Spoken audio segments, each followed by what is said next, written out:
உங்களுடைய இல்லங்களிலே இந்த சத்தத்தை நீங்கள் கேட்டுக்கொண்டிருக்கிறீர்கள். இயேசுவின் ரத்தம் எப்படி, அந்த மன்னிப்பு எப்படிப்பட்டது என்றால் முழுமையான மன்னிப்பு. It is a complete forgiveness.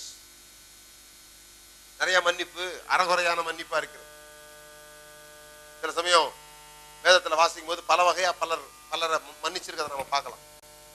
2 சாமுவேலின் புஸ்தகம் 14வது அதிகாரத்திலே நாம் ஒரு சம்பவத்தை பார்க்கிறோம்.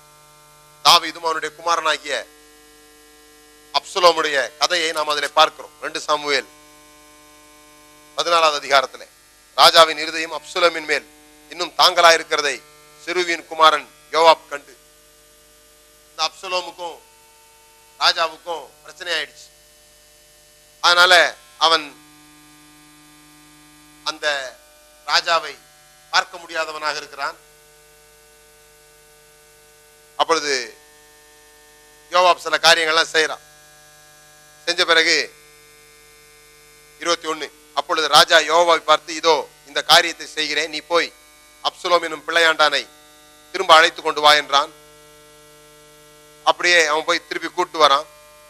24, ராஜா அவன் என் முகத்தை பார்க்க வேண்டியதில்லை, தன் வீட்டுக்கு திரும்பி போகட்டும் என்றான்.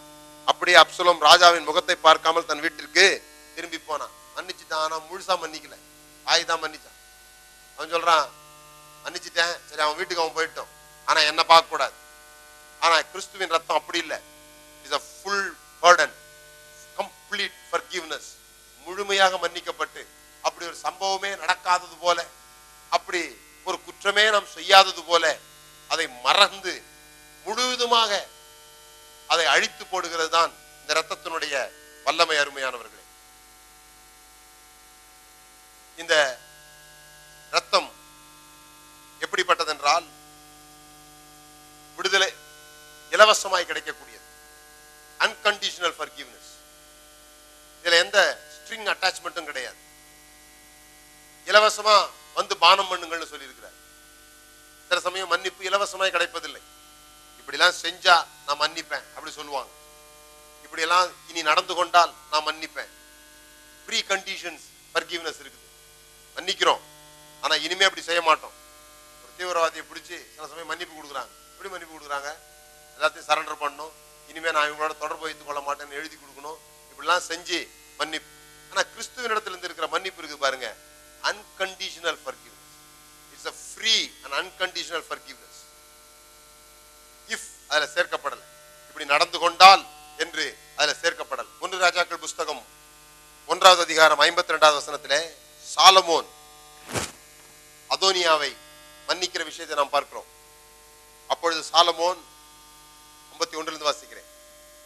அதோனியா சாலமோனுக்கு பயந்ததினால் எழுந்து போய் பலிபீடத்தின் கொம்புகளை பிடித்துக் கொண்டான். இதோ அதோனியா ராஜாவாகிய சாலமோனுக்கு பயப்படுகிறான் என்றும், இதோ அவன் பலிபீடத்தின் கொம்புகளை பிடித்துக் கொண்டு ராஜாவாகிய சாலமோன் தமது அடியானை பட்டயத்தாலே கொன்று போடுவதில்லை என்று எனக்கு ஆணையிடுவாராக என்கிறான் என்றும் சாலமோனுக்கு அறிவிக்கப்பட்டது. மன்னிப்பு கேட்கிறான். அதோனியா ஏதோ தவறு செஞ்சுதான் வந்து மன்னிப்பு கேட்கிறான். மன்னிப்பு கேட்கும் பொழுது ராஜா அப்படி சொல்லுகிறான். அப்பொழுது சாலமோன், அவன் யோக்கியன் என்று விளங்க நடந்து கொண்டால் அவன் தலைமயிரில் ஒன்றும் தரையிலே விழப்போவதில்லை, அவனிடம் பொல்லாப்பு காணப்படுமையானால் அவன் சாக வேண்டும் என்றான். இஃப் அவன் யோக்கியனா விளங்குனா அவனுக்கு மன்னிப்பு கொடுக்குறேன் அப்படிங்கிறான்.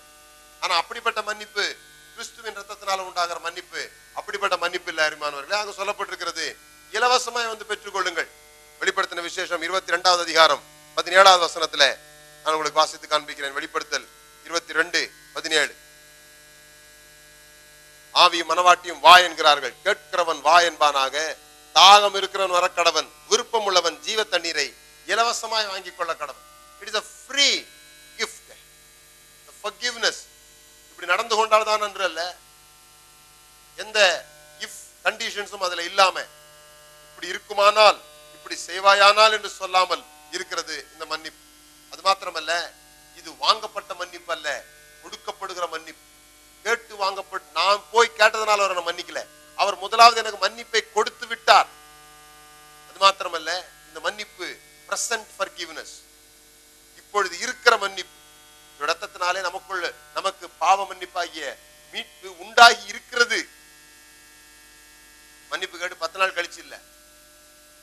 இளையகுமாரன் வரும்பொழுது சரி இனிமே நீ நடந்துக்கிறத பார்த்து நான் அவனை மன்னிக்கிறேன் அப்படி சொல்லல. அப்பா அவனுக்கு முதலாக மன்னிப்பை கொடுத்துட்டார். அவன் கேட்கறதுக்கு முதலே கொடுத்துட்டார். சகேயு வீட்டுக்கு இயேசு வரும்போது இப்படி சொன்னார், இன்று இந்த வீட்டுக்கு ரட்சிப்பு வந்திருக்கிறது என்று சொன்னார். இன்று இதுவே ரட்சணிய காலம். Today is the day of salvation. இன்றே இப்பொழுதே அதான் தேவனுடைய மன்னிப்பினுடைய வல்லமை. நீங்க இப்ப அனுபவிக்க முடியும் அந்த வல்லமை. நீங்க விசுவாசிச்சா, நீங்க இயேசுவின் ரத்தத்தை நம்பினா, அதை அறிக்கை செய்தால் இப்போ நீங்க அந்த வல்லமையை அனுபவிக்க முடியும். அருமையான present forgiveness. இது மாத்திரமல்ல, அவர் மன்னிக்க விரும்புகிறார். willing forgiveness. சில சமயத்துல நாங்க மன்னிப்போம், கட்டாயத்தினால மன்னிப்போம். நாலு பெரிய மனுஷங்க வந்து சொல்லுவாங்க மன்னிச்சு உடுப்பா அப்படின்னு. மன்னிக்க மனசு இருக்காது, ஆனாலும் அவன் நமக்கு தேவைப்படுவான். அதனால சரி இருந்து தொலைக்கட்டும், அடுத்த ஆப்பர்ச்சுனிட்டி வரும்போது வெளியே தள்ளிடலாம் அப்படின்னு நினைச்சு மன்னிப்போம். இந்த ஒரு முறை தான் உனக்கு சான்ஸ், இனிமே அப்படி பண்ண நீ வெளியே தான் அப்படி சொல்லுவோம். ஆனா இது அப்படி அல்ல, விருப்பத்தோடு மன்னிக்கிறார்.